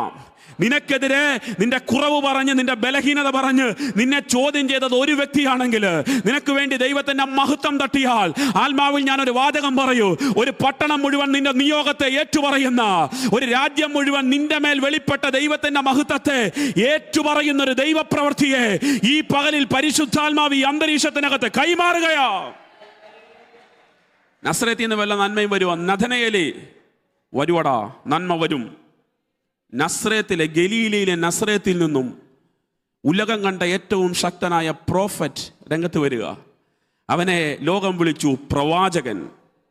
പ്രവാചകൻ കെട്ടപ്പെട്ടൊരു കഴുതയുടെ കെട്ടഴിച്ചപ്പോൾ 2 ശിഷ്യന്മാരെ പറഞ്ഞു വിടുക, നിങ്ങൾ ആ ഗ്രാമത്തിലേക്ക് എതിരേറ്റ് ചെന്ന് അവിടെ കെട്ടിയിട്ടിരിക്കുന്ന കഴുതയുടെ കെട്ടഴിച്ചോണ്ട് വാ. സ്തോത്രം. കഴുതേനെ മോചിക്കണമെങ്കിൽ ന്യായപ്രമാണത്തിന്റെ കൽപ്പന പ്രകാരം പുറപ്പാട് പുസ്തകം 13-ാം അധ്യായത്തിന്റെ 13-ാമത്തെ വാക്യത്തിൽ എഴുതി വെച്ചിട്ടുണ്ട്, കഴുതയെ വീണ്ടെടുക്കണമെങ്കിൽ ഒരു കുഞ്ഞാടിനെ കൊടുക്കണം. ഒരു കുഞ്ഞാടിനെ മറുവിലയായി കൊടുത്താലേ കഴുതയെ വീണ്ടെടുക്കാൻ പറ്റത്തുള്ളൂ. സ്തോത്രം. അങ്ങനെയെങ്കിൽ നോക്കിക്കേ, കഴുത യോഗ്യതയില്ലാത്തയാളാ, കഴുത ഗുണമില്ലാത്ത, കഴിവില്ലാത്തയാളാ. പൊതുവെ ഒരു കഴിവുമില്ലാത്തതിനെ നോക്കിയാ കഴുത എന്ന് ഒരു പഴഞ്ചൊല്ല് വിളിക്കാറുള്ളത്. സ്തോത്രം. പക്ഷേ അങ്ങനെ ഒരു യോഗ്യതയും ഒരു അറിവുമില്ലാത്ത ഒരു കഴുതയെ രംഗത്ത് കൊണ്ടുവരണം എന്നുണ്ടെങ്കിൽ യഹോവയുടെ പ്രമാണം പറയുന്നത് ഒരു കുഞ്ഞാടിനെ മറുവിലയായിട്ട് കൊടുക്കണം. പുറപ്പാട് 13:13. അങ്ങനെയെങ്കിൽ ഞാൻ പറയാം, കഴിവില്ലാത്ത ഒരു കഴുതയെ പോലെ യോഗ്യതയില്ലാത്ത എന്നെ നിങ്ങളെ വീണ്ടെടുക്കേണ്ടതിനായി ലോകത്തിന്റെ പാപത്തെ ചുമന്ന ദൈവത്തിന്റെ കുഞ്ഞാടാകുന്ന യേശുവിനെ കാൽവരി ക്രൂശിൽ പരമയാഗമായിട്ട് അർപ്പിച്ചിട്ട് വചനം ഇങ്ങനെ പറഞ്ഞു, വ്യർത്ഥവും പിതൃപാരമ്പര്യമായ നിങ്ങളുടെ നടപ്പിൽ നിന്ന് നിങ്ങളെ വീണ്ടെടുക്കേണ്ടതിന് പൊന്ന്, വെള്ളി മുതലായ അഴിഞ്ഞു പോകുന്ന വസ്തുക്കൾ കൊണ്ടല്ല, നിഷ്കളങ്കവും നിർദോഷവുമാകുന്ന കുഞ്ഞാടിന്റെ വിലയേറിയ രക്തം കൊണ്ടത്രേ. എനിക്ക് കഴിവില്ലെന്ന് ആരെങ്കിലും പറയുന്നുണ്ടെങ്കിൽ, എനിക്ക് പ്രാപ്തിയില്ല, പ്രാഗൽഭ്യമില്ലെന്ന് ആരെങ്കിലും പറയുന്നുണ്ടെങ്കിൽ, ആത്മാവിൽ ഞാൻ ഇന്ന് നിങ്ങളെ നോക്കിക്കൊണ്ട് പറയുകയാ, യോഗ്യതയില്ലാത്ത, കഴിവില്ലാത്ത ഒരു കഴുതയെ പോലെ തല കുനിച്ച് നിൽക്കുന്ന നിങ്ങളുടെ തല ഉയർത്തേണ്ടതിനായി മറുവിലയായ ഒരു കുഞ്ഞാടുണ്ട്. ആ കുഞ്ഞാടിന്റെ രക്തത്തിന്റെ പിൻബലത്തിൽ ആത്മനിയോഗത്തോടെ ഈ വചനത്തിലൂടെ ഞാൻ നിങ്ങളെ പ്രബോധിപ്പിക്കുകയാ. നിനക്ക് എബിലിറ്റി തരുന്നതാണ് യേശുവിന്റെ രക്തം. ആ ജോലി ചെയ്യാൻ, ആ ബിസിനസ് ചെയ്യാൻ, ആ പ്രോജക്റ്റ് നിർവഹിപ്പാൻ, ദൈവം അയച്ച ആ മിഷൻ ഫീൽഡിനകത്ത് ആ പട്ടണത്തെ ഇളക്കാൻ, ദൈവം നിങ്ങൾക്ക് നൽകി തന്ന ആ രാജ്യത്തെ കർത്താവിന്റെ നാമത്തിന് വേണ്ടി നേടിയെടുക്കുവാൻ ഒരു കഴുതയെ പോലെയുള്ള നിങ്ങൾക്ക് യോഗ്യതയും പ്രാപ്തിയും തരുന്ന കുഞ്ഞാടിന്റെ രക്തത്തിന്റെ ശക്തിയെ ഇന്ന് പകലിൽ ആത്മാവ് ചിലർക്ക് വേണ്ടി കൈമാറുമ്പോൾ വിശ്വസിക്കാൻ പറ്റുന്നവരുണ്ടെങ്കിൽ ചേർന്ന് ആമേൻ പറഞ്ഞ ആ ദൂതിനെ സ്വീകരിച്ചേ. നസ്രയത്തിൽ നിന്ന് വല്ല നന്മയും വരുമോ? വരും. നസ്രയത്തിൽ നിന്ന് കാലഘട്ടത്തിന്റെ പ്രവാചകൻ വരും. സ്തോത്ര. മറനീക്കി ദൈവത്തിന്റെ രഹസ്യങ്ങളെ വെളിപ്പെടുത്തുവാൻ, ദൈവിക പദ്ധതികളെ വെളിപ്പെടുത്തുവാനുള്ള പ്രവാചകനെ ആ നസ്രയത്തിൽ നിന്ന് കർത്താവ് കൊണ്ടുവന്നെങ്കിൽ, വിശ്വസിക്കുന്ന മാതാപിതാക്കളോട് ഒറ്റ വാക്ക് ഞാൻ പറയുന്നു, നിങ്ങളുടെ ഭവനത്തിനകത്ത് നിന്ന് ഈ നൂറ്റാണ്ടിന്റെ ശുശ്രൂഷകന്മാരെ ദൈവം രംഗത്ത് കൊണ്ടുവരാൻ പോകുകയാ. യേശു ഒരിക്കൽ എരിഹോ പട്ടണത്തിൽ കൂടെ നടന്നു പോകുമ്പോൾ തിമായിയുടെ മകനായ ബർത്തിമായി എരിഹോവിന്റെ തെരുവിലിരുന്നു കൊണ്ട് പറയുന്ന ഒരു സ്റ്റേറ്റ്മെന്റ് ഉണ്ട്. മർക്കോസിന്റെ സുവിശേഷം 10-ാം അധ്യായത്തിന്റെ 47-ാം വാക്യം, നസ്രയനാകുന്ന യേശു എന്ന് കേട്ടിട്ട് അവൻ, തിമായിയുടെ മകനായ ബർത്തിമായി, ഒരു കാര്യം കേട്ടു, നസ്രയനാകുന്ന യേശു ഇതുവഴി പോകുന്നുണ്ട്. അവിടെ വിശുദ്ധ മർക്കോസ് ഇങ്ങനെ എഴുതി, നസ്രയനാകുന്ന യേശു എന്ന് അവൻ കേട്ടിട്ട്, ദാവീദ് പുത്ര യേശുവേ എന്നോട് കരുണ തോന്നണമേ എന്ന് നിലവിളിച്ചു തുടങ്ങി. കുരുടനായ യാചകന, അവൻ യേശുവിനെ കണ്ടിട്ടില്ല, അവൻ്റെ അപ്പനെ അമ്മയും പോലും കണ്ടിട്ടില്ല. അവൻ ഇരുന്ന് കൈ നീട്ടുന്ന എരിഹോ പട്ടണം എന്താ അവൻ അറിയില്ല. അവൻ്റെ കണ്ണ് ജനനം മുതൽ ഇരുട്ട് ബാധിച്ചതാ. എനിക്ക് തിമായിയുടെ മകൻ ബർത്തിമായുടെ ഒരു ചോദ്യം, സ്തോത്രം, നിന്റെ കണ്ണിനകത്ത് അന്ധതയല്ലേ, നിന്റെ കണ്ണിനകത്ത് ഇരുട്ടല്ലേ, പിന്നെ യേശു ദാവീദിന്റെ പുത്രനാണെന്ന് നിനക്ക് എങ്ങനെ പിടികിട്ടി? കണ്ണിന് കാഴ്ചയുള്ളവർക്ക് പിടികിട്ടാത്തത് കണ്ണിനകത്ത് ഇരുട്ടുള്ളവന് പിടികിട്ടി. സ്തോത്രം, ഹല്ലേലൂയ. ബർത്തിമായിക്ക് പറയാനൊരു ദൂതുണ്ട്.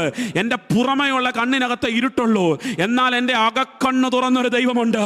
പുറങ്ങണ്ണുകൊണ്ട് അനേകർക്ക് കാണാൻ പറ്റാത്ത യേശുവിൻ്റെ അകത്ത് ദാവീദ് പുത്രനെ, യേശുവിൻ്റെ അകത്ത് രാജാവിനെ ബർത്തിമായിക്ക് കാണാൻ സാധിച്ചെങ്കിൽ ഞാൻ ഇങ്ങനെ പറയുന്നു, യേശു ആരാന്ന് നിനക്ക് പിടികിട്ടിയാൽ, യേശുവിന്റെ മേൽ കിടക്കുന്ന രാജകീയ അഭിഷേകം എന്താണെന്ന് നിനക്ക് പിടികിട്ടിയാൽ, നിന്റെ സകല കഷ്ടതകളെയും നിന്റെ സകല ദുരന്തങ്ങളെയും മാറ്റിമറിക്കുന്ന ഒരു ദൈവമഹത്വത്തെ കർത്താവ് അതിനകത്ത് മറച്ചിട്ടിട്ടുണ്ട്. ഈ ലോക ചരിത്രത്തിൽ മറ്റാർക്കും കിട്ടാത്ത ദൈവപുത്രനെ കുറിച്ചുള്ള വെളിപ്പാടുകളെ ഇന്ന് പകലിൽ ഞാൻ ചിലർക്ക് വേണ്ടി കൈമാറുമെന്ന് ആത്മാവ് പറഞ്ഞാൽ, ഉലകത്തിൽ ആരും പിടിക്കാത്ത അത്ഭുതകരമാകുന്ന വെളിപ്പാടുകളുമായി ഒരു തലമുറയെ കർത്താവ് രംഗത്ത് കൊണ്ടുവരാൻ പോകുന്നു. ബർത്തിമായി ഒരു കാര്യം കേട്ടു, നസ്രയനാകുന്ന യേശു ഇതുവഴി പോകുന്നുണ്ട്. അപ്പം നസ്രയൻ രാജാവാന്നവന് പിടികിട്ടി. ദാവീദ് പുത്ര എന്നുള്ള വിളി പഴയ നിയമത്തിനകത്തൊരു പ്രവചനമല്ലേ അവൻ ഉദ്ധരിക്കുന്നേ. ദാവീദിന്റെ സന്തതി ഒരുവൻ വരും. ദാവീദ് ആരാ? ഇസ്രായേൽ കണ്ട ഏറ്റവും പവർഫുൾ രാജാവാ. ദാവീദിന്റെ പുത്രൻ എന്ന് പറഞ്ഞാൽ രാജാവിന്റെ മകൻ എന്നല്ലേ അർത്ഥം. ഒന്നുകൂടെ ഇറങ്ങി എന്ന് പറഞ്ഞാൽ യേശു രാജാവാണെന്നല്ലേ, യേശുവേ രാജാവേ എന്നല്ലേ അവൻ വിളിച്ചേ. തച്ചന്റെ മകനെന്നും പച്ചവെള്ളത്തെ വീഞ്ഞാക്കുന്ന, കുരുട്ട് കണ്ണിനെ തുറക്കുന്ന, സാധാരണ അത്ഭുതങ്ങളൊക്കെ ചെയ്യുന്ന ഒരു പ്രവാചകൻ എന്നുമൊക്കെ പലരും യേശുവിനെ കുറിച്ച് പല ധാരണകളും ധരിച്ചു വച്ചിരിക്കുമ്പോൾ, അത്ഭുതങ്ങൾ കണ്ടവർ യേശുവിനെ ഒരു പ്രവാചകനായി കാണുമ്പോൾ, ഒരത്ഭുതവും കാണാത്തൊരുവൻ, യേശുവിനെ കുറിച്ച് കേട്ടറിവ് മാത്രമുള്ള ഒരുവൻ യേശുവിൻ്റെ അകത്ത് രാജാവിനെ കണ്ടു. അപ്പം ബർത്തിമായിക്ക് പറയാനൊരു സ്റ്റേറ്റ്മെന്റ് ഉണ്ട്, നസ്രയൻ സാധാരണക്കാരനല്ല, അവൻ രാജാവാ.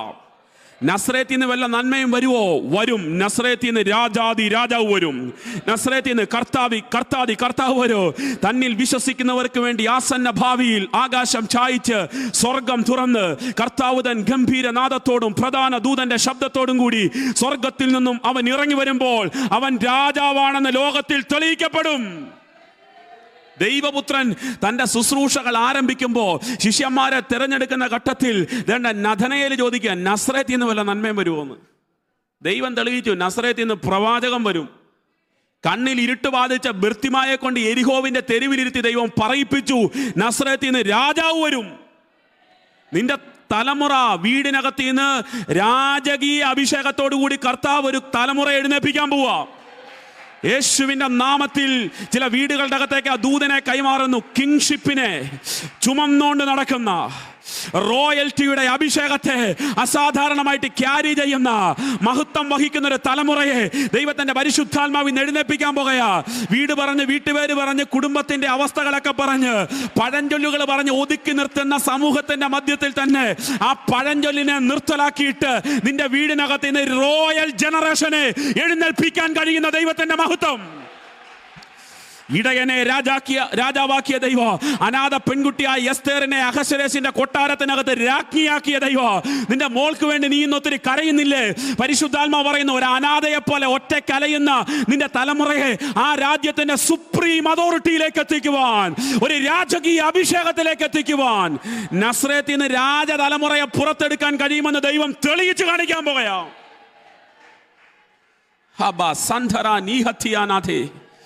നസ്രേത്തിൽ നിന്ന് വല്ല നന്മയും വരുമോ? വരും. അപ്പോസ്തല പ്രവൃത്തി ഉണർവ് നടക്കുക. സുന്ദരമെന്ന ദേവാലയ ഗോപുരത്തിന്റെ വാതിക്കൽ നാണയത്തുട്ടുകൾക്ക് വേണ്ടി കൈനീട്ടുന്ന ഒരു ചെറുപ്പക്കാരനോട് പത്രോസിനും യോഹന്നാനും പറയാനൊരു വാക്കുണ്ട്, പൊന്നോ വെള്ളിയോ ഞങ്ങൾക്ക് തരാനില്ല. നീ പ്രതീക്ഷിച്ചത് കറൻസി അല്ലേ? നീ പ്രതീക്ഷിച്ചത് നാണയത്തുട്ടല്ലേ? നീ പ്രതീക്ഷിക്കുന്നത് തരാൻ ഞങ്ങളുടെ കയ്യിലില്ല. പക്ഷെ ഞങ്ങൾക്ക് തരാൻ ഒരു നാമമുണ്ട്, നസ്രയനാകുന്ന യേശുവിന്റെ നാമത്തിൽ നീ എഴുന്നേക്ക്. 40 കൊല്ലം പലരാൽ ഇരുത്തപ്പെട്ട ഒരുവനെ ഒരു നാമം പറഞ്ഞ് എഴുന്നേൽപ്പിച്ചെങ്കിൽ ഇവനെ ചുമക്കാൻ ആളുകളുണ്ട്, ഇവനെ ചുമന്നുകൊണ്ട് ഇരുത്താൻ ആളുകളുണ്ട്, ഇവൻ കൈനീട്ടി കിട്ടുന്ന നന്മയുടെ പങ്ക് പറ്റാൻ ആളുകളുണ്ട്, ഇവന്റെ കുറവുകളെ ഉയർത്തി കാണിക്കാൻ ആളുകളുണ്ട്. പക്ഷേ ഇരുത്തപ്പെട്ട ഒരുവനെ ഒരു നാമം പറഞ്ഞ് എഴുന്നേൽപ്പിക്കാൻ പത്രോസിന്റെ നാവിന് കർത്താവ് കരുത്ത് പകർന്നെങ്കിൽ വിശ്വസിച്ചേ, ആത്മതലത്തിൽ അതിനെ വിശ്വസിച്ചേ, യേശുവിന്റെ നാമത്തിൽ ഹല്ലേലൂയ. ഈ നാമം ചിലരെ എഴുന്നേൽപ്പിക്കാൻ പോകയാ. പല വാക്കുകളുടെ മുമ്പിൽ ഇരുത്തിക്കളഞ്ഞ ചിലതിനെ എഴുന്നേൽപ്പിക്കുന്ന നാമത്തിന്റെ ശക്തിയെ നസ്രയന്റെ നാമത്തിനകത്ത് കർത്താവ് മറച്ചിട്ടിട്ടുണ്ടെന്ന്. നിന്റെ വീട്ടിൽ നിന്ന് വല്ലതും പുറത്തു വരുവോ? വരും. നിങ്ങളുടെ കുടുംബത്തിൽ നിന്ന് വല്ല അത്ഭുതം നടക്കുമോ? നടക്കും. ഇരുത്തപ്പെട്ട ഒരു തലമുറയെ എഴുന്നേൽപ്പിക്കാനുള്ള മഹാനിയോഗം, ഒതുക്കപ്പെട്ട ഒരു തലമുറയെ ഇന്ത്യൻ റിവൈവലിന്റെ മുൻപിൽ എഴുന്നേൽപ്പിച്ച് നിർത്തി ആലയത്തിന്റെ പുൾപിറ്റിൽ ഇറങ്ങുന്ന ദൈവത്തിന്റെ മഹത്വത്തെ ഇവിടുത്തെ തെരുവുകളിൽ, പട്ടണങ്ങളിൽ, ഗ്രാമങ്ങളിൽ, പബ്ലിക് പ്ലാറ്റ്ഫോമുകളുടെ അകത്ത് വെളിപ്പെടുത്തേണ്ടതിനായി ഒരു മഹത്വത്തിന്റെ തലമുറയെ എഴുന്നേൽപ്പിക്കാൻ എനിക്കൊരു പദ്ധതിയുണ്ടെന്ന് ദൈവത്തിന്റെ പരിശുദ്ധാത്മാവ് ഇന്ന് പകൽ ചിലരുടെ ജീവിതം കൊണ്ട് തെളിയിച്ച് കാണിക്കാൻ പോകുകയാ. ചില പഴഞ്ചൊല്ലുകളെ ദൈവത്തിന്റെ പരിശുദ്ധാത്മാവ് വൈപ്പ് ഔട്ട് ചെയ്യുന്നു, തുടച്ചു മാറ്റുന്നു. ഇത് പറഞ്ഞതാരാ? ഇത് സർവശക്തനാകുന്ന ദൈവത്തിന്റെ വാക്കാ. കേബാർ നദിയുടെ തീരത്ത് പ്രവാസത്തിലിരിക്കുന്ന ബൂസിയുടെ മകനാകുന്ന യെഹസ്കേൽ പറയാ, ഇസ്രയേലിൽ നിന്ന് ഞാൻ ആ പഴഞ്ചൊല്ലിനെ നിർത്തലാക്കുമെന്ന്. എന്തോ ദൂത! ഒരു കാലഘട്ടത്തിന്റെ മുഴുവൻ ദുരന്തം മാറ്റുമെന്നല്ലേ പറയുന്നേ. മിസ്രൈമിന്റെ നിന്ന മാറ്റി ഗിൽഗാലിനെ തുറന്നു. യേശുവിന്റെ കാലഘട്ടത്തിലേക്ക് വരുമ്പോ നസ്രത്തിൽ നിന്ന് വല്ല നന്മയും വരുമോ? ആ പഴഞ്ചൊല്ലിനെ തുടച്ചു മാറ്റി. അതേ നസ്രത്തിൽ നിന്ന് പ്രവാചകൻ വരുമെന്ന് തെളിയിച്ചു. അതേ നസ്രത്തിൽ നിന്ന് രാജാവ് വരുമെന്ന് തെളിയിച്ചു. അതേ നസ്രേന്റെ നാമം കൊണ്ടേ മുടന്തൻ തുള്ളിച്ചാടത്തുള്ളെന്ന് തെളിയിച്ചു. കർത്താവിന് നിർബന്ധമാ. ഒതുക്കപ്പെട്ട കുടുംബത്തെ കൊണ്ട് തന്നെ ചിലത് ചെയ്യിക്കണമെന്ന് ദൈവത്തിന് വലിയ നിർബന്ധമാ. തള്ളപ്പെട്ട നിങ്ങളെ കൊണ്ട് തന്നെ ഈ കാലഘട്ടത്തിൽ വലിയ വീര്യപ്രവർത്തികളെ ചെയ്യിക്കണമെന്ന് ദൈവത്തിന് വലിയ നിർബന്ധമാ. എന്തോ ദൈവം എന്നോട് വീണ്ടും വീണ്ടും ആവർത്തിച്ച് പറയുന്നു, പരിഗണന കിട്ടേണ്ടിടത്ത് നിങ്ങൾ അവഗണിക്കപ്പെട്ടു, മുൻഗണന കിട്ടേണ്ടടുത്ത് നിങ്ങൾ പിന്തള്ളപ്പെട്ടു, മാനിക്കപ്പെടേണ്ടടുത്ത് നിങ്ങൾ അപമാനിക്കപ്പെട്ടു, പലതും പറഞ്ഞ് നിങ്ങളെ മാറ്റി നിർത്തി. പക്ഷെ ദൈവത്തിന്റെ ആത്മാവിന്റെ ആ ശക്തമേറിയ ദൂതിതാണ്, ആ പഴഞ്ചൊല്ലിനെ ഞാൻ നീക്കിക്കളഞ്ഞിട്ട് എന്റെ നീതിയെ ഞാൻ എന്റെ മക്കൾക്ക് വേണ്ടി കൽപ്പിച്ചാക്കാൻ പോകുകയാ. രക്തത്താൽ ജയം. പുതിയ നിയമഭാഗത്തിലേക്ക് വരുമ്പോ യഹൂദിയ മലനാട്ടിലെ ഒരു പുരോഹിതൻ, സെക്കറിയാവിന്റെ ഭാര്യ എലിസബത്തിനെ കുറിച്ച് ആ കാലഘട്ടത്തിൽ ഒരു ചൊല്ലുണ്ടായിരുന്നു, അവൾ മച്ചിയായിരുന്നു. വിശുദ്ധ ലൂക്കോസ് എഴുതിയ സുവിശേഷം 1-ാം അധ്യായത്തിന്റെ 36-ാം വാക്യത്തിൽ ദേണ്ടേ ദൂതൻ മറിയോട് പറയുന്നൊരു സ്റ്റേറ്റ്മെന്റാ, നിന്റെ ചാർച്ചക്കാരത്തി എലിസബത്തും വാർദ്ധക്യത്തിൽ ഒരു മകനെ ഗർഭം ധരിച്ചിരിക്കുന്നു, മച്ചി എന്ന് പറഞ്ഞവൾക്ക് ഇത് 6-ാം മാസം. ദൂതൻ ഇതറിഞ്ഞെങ്കിൽ നാട്ടിലിത് പാട്ടല്ലേ. ദൂതൻ പറയുക മച്ചി എന്ന് പറഞ്ഞ എലിസബത്തിന് ഇത് 6-ാം മാസം. അപ്പൊ സ്വർഗത്തിലിരിക്കുന്ന ദൂതൻ ഇവളുടെ മച്ചി എന്നുള്ള പേരറിഞ്ഞെങ്കിൽ നാട്ടിലിതൊരു പഴഞ്ചൊല്ലല്ലേ. വാർദ്ധക്യത്തിൽ നല്ല പ്രായം മുതൽ കുഞ്ഞിനെ ലഭിക്കും, ഒരു തലമുറയെ ലഭിക്കും. ഹൃദയത്തിൽ താലോലിക്കുന്ന കുഞ്ഞിനെ കയ്യിലിട്ട് താലോലിക്കാൻ പറ്റും, അതിനെ വളർത്തി അതിൻ്റെ നന്മ കാണാൻ പറ്റുമെന്നൊക്കെ ഒത്തിരി ആഗ്രഹിച്ച, വിവാഹം കഴിഞ്ഞ കാലഘട്ടം മുതൽ പ്രാർത്ഥിക്കുന്നു, ആഗ്രഹിക്കുന്നു, തലമുറയുണ്ടായില്ല, ഇവിടെ ഉദരം അടഞ്ഞു കിടക്കുക. എന്നാൽ തൻ്റെ വാർദ്ധക്യത്തിന്റെ അവസ്ഥയിൽ വന്നപ്പോൾ എലിസബത്തിനൊരു പേരും വീണു, മച്ചി എന്ന പേര് വീണു. പക്ഷേ ഇറങ്ങി വരുന്ന ദൂതന് ഗബ്രിയേലിന് പറയാനൊരു സന്ദേശമുണ്ട്. മച്ചി എന്ന് പറഞ്ഞ് പഴഞ്ചൊല്ലിട്ട് പേരിട്ട് വിളിക്കുന്ന എലിസബത്തിന്റെ ഉദരത്തെ തുറക്കാൻ കഴിയുന്ന ഒരു ദൈവശക്തിയെ ഞാൻ കൈമാറാൻ പോകുകയാ. എൻ്റെ ദൂതിന്റെ അവസാന മിനിറ്റുകളിലേക്ക് വരുമ്പോൾ ചില വീടുകളെ നോക്കിക്കൊണ്ട് ആത്മാവിൽ ഞാൻ കൈമാറുകയാ. വിവാഹം കഴിഞ്ഞ് വർഷങ്ങളായിട്ടും തലമുറകൾ ഉണ്ടാകാതെ ഉദരം അടഞ്ഞു കിടക്കുന്ന ചില ഭവനങ്ങൾ കത്ത് മരിച്ചതിനെ ജീവിപ്പിച്ച് ഇല്ലാത്തതിനെ ഉള്ളതുപോലെ വിളിച്ചു വരുത്തി അത്ഭുതത്തിന്റെ തലമുറയെ കൈമാറാൻ കഴിയുന്ന ദൈവിക അഭിഷേകത്തെ നിനക്ക് നിന്റെ വീട്ടിൽ ദൈവം തന്ന എലിസബത്തിന് ഇനി ഒരു ഭാവിയുണ്ട്. നഷ്ടപ്പെട്ട ജീവിതത്തെ മടക്കി തരാൻ പോകുക, തകർന്ന ലൈഫിനെ മടക്കി തരാൻ പോകുക, അടഞ്ഞുപോയ യൂട്രസിനെ ദൈവം തുറക്കാൻ പോകുക. ഒരു കുഞ്ഞ് ജനിക്കാൻ സാധ്യതയില്ലാത്ത ഉദരത്തിൽ, ഒരു കുഞ്ഞിന് വളരാൻ സാധ്യതയില്ലാത്ത ഉദരത്തിൽ അതിന്റെ സകല പ്രതിസന്ധികളെ മാറ്റിമറിച്ച് ഒരു കുഞ്ഞിന് ആരോഗ്യത്തോടെ വളർന്നു വരാനുള്ള സകല സംവിധാനങ്ങളെയും ദൈവത്തിന്റെ പരിശുദ്ധാത്മാവ് ഒരുക്കി തരാൻ പോകുകയാണെന്ന് ആത്മതലത്തിൽ അത് സ്വീകരിക്കാൻ പറ്റുന്നവർ നന്ദിയോടെ കർത്താവിന് മഹത്വം കൊടുത്തു. മച്ചി എന്ന പേര് വീണ് അതൊരു പഴഞ്ചൊല്ലായി. യഹൂദിയ മലനാട്ടിലോ യെരുശലേമിലോ അങ്ങനെ ഒരു പേര് വീണ് കിടക്കുമ്പോൾ ആ പഴഞ്ചൊല്ലിനെ നിർത്തലാക്കി അവിടെ ഉദരത്തെ തുറക്കുന്നൊരു ദൈവശക്തി ദൈവത്തിന്റെ പരിശുദ്ധാത്മാവ് കൈമാറിയെങ്കിൽ അടഞ്ഞു പോയത് എന്തൊക്കെയാണോ ഇന്ന് പകലിൽ ദൈവത്തിന്റെ പരിശുദ്ധാത്മാവ് അതിനെ തുറക്കട്ടെ. ആ പഴഞ്ചൊല്ലിനെ ദൈവം നിർത്തലാക്കുന്നു, നിന്ന മാറുന്നു. എന്തെങ്കിലും നന്മ വരുവോ എന്ന് പറഞ്ഞ ചോദ്യത്തിന് കർത്താവ് ഉത്തരം കൊടുക്കുന്നു. ഇനി ഒരു തലമുറ ഉണ്ടാകുമോ? ഇനി ഒരു റിസൾട്ട് വെളിപ്പെട്ട് വരുമോ? എൻ്റെ വേലയിൽ ഇനി ആത്മാക്കൾ ജനിക്കപ്പെടുമോ എന്നൊത്തിരി ചോദ്യങ്ങളുള്ളപ്പോൾ ദൈവത്തിൻ്റെ പരിശുദ്ധാത്മാവ് പറയുന്നു, ശക്തമായ അഭിഷേകം വഹിക്കുന്ന ഒരു തലമുറയെ ഞാൻ പുറത്തെടുക്കാൻ പോകുകയാ. അവൻ മരുഭൂമി കൂടെ വരുന്നു. അവന്റെ ഡ്രസ് കോഡ് ഒട്ടകരോമമാ. അവൻ കഴിക്കുന്നത് വെട്ടുക്കിളിയും കാട്ടുതേനുമാ. എന്താ യോഹന്നാനെ, മച്ചി എന്ന് പേർ വിളിച്ച ഒരു അമ്മയുടെ ഉദരത്തിൽ ജനിച്ച നിന്റെ ആഹാരം വെട്ടുക്കിളിയായത്? യോഹന്നാന് പറയാനൊരു മറുപടിയുണ്ട്.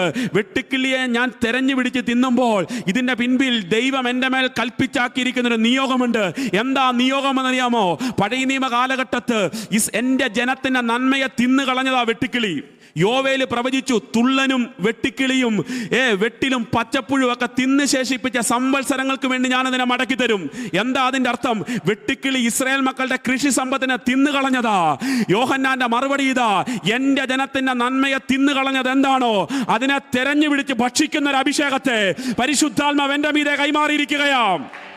ആത്മാവിൽ ചില വീടുകളെ നോക്കിക്കൊണ്ട് ഞാൻ കൈമാറുന്നു.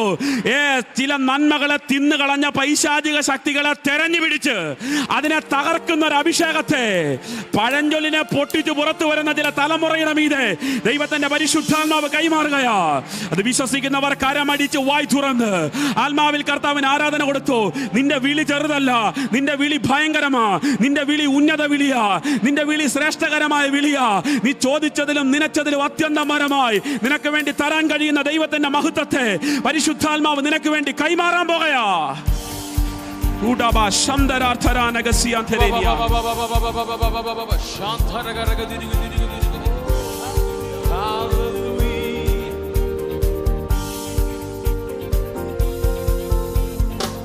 ഉന്നത വിളിയാൽ വിളിച്ചു എന്നെ, ലഭിച്ചതോ ഉള്ളിൽ പോലും നീനച്ചതല്ല.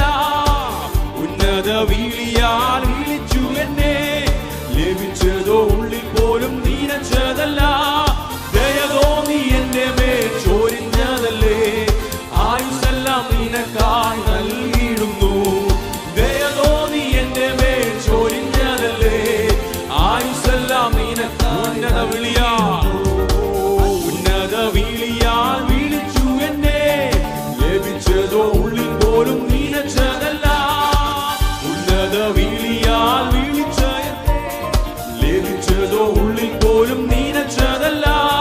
ദയതോ നീ എന്റെ മേൽ ചോരിഞ്ഞതല്ലേ, ആയുസ്സെല്ലാം നിനക്കായി നൽകിയിടുന്നു.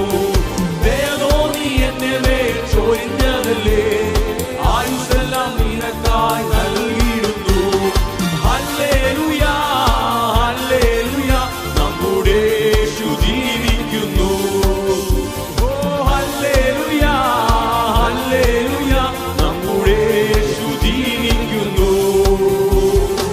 കാലുകളേറെ കൂരെ വാഴുതിപ്പോയി, ഒരിക്കലും ഉയരില്ല എന്നു നിരച്ചു.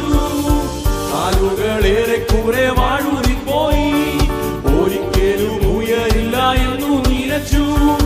എന്റെ ദിനമുകൾ ദൈവം മാറ്റി എഴുതി, പിന്നെ കാൽ വഴുതുവാനിട വന്നില്ല. എന്റെ ദിനമുകൾ ദൈവം മാറ്റി എഴുതി, പിന്നെ കാൽ വഴുതുവാനിട വന്നില്ല. ഓ ഹല്ലേലൂയ, ഹല്ലേലൂയ, നമ്മുടെ യേശു ജീവിക്കുന്നു. ഓ ഹല്ലേലൂയ,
ലഭിച്ചതോ ഉള്ളിൽ പോലും നീനച്ചതല്ല.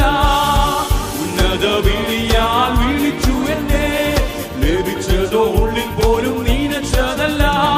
ദയതോ നീ എന്നെ മേൽ ചൊരിഞ്ഞതല്ലേ, ആയുസ്സെല്ലാം നിനക്കായി നൽകിയിടുന്നു.